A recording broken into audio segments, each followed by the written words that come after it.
আল্লাহর নবী যখন মদিনায় ফিরলেন, মদিনায় ফিরে তিনি দেখতে পাইলেন ইহুদিরা মুহররম মাসের 10 তারিখে রোজা রাখছেন। বিশ্বনবী সাল্লাল্লাহু আলাইহি সাল্লাম জিজ্ঞেস করলেন, হে ইহুদিরা, তোমরা কেন রোজা রাখো এই দিনটাতে?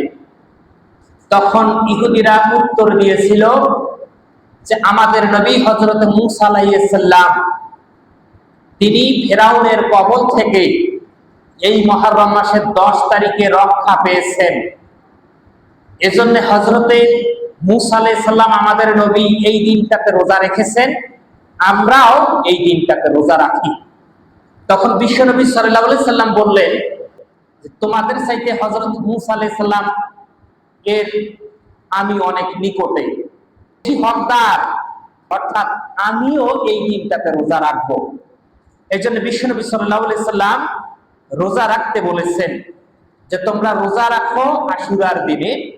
ইহুদিরা রোজা রেখেছে একদিন, আল্লাহর নবী বলছেন তোমরা ইহুদিদের সাথে কোনো কিছু মিলে যায় এই কাজটা করবে না, ইহুদির সাথে যাতে কোনো কাজ মিলে না যায়, এজন্য আল্লাহর নবী বলছেন তোমরা এই জায়গায় 2 দিন রোজা রাখবে।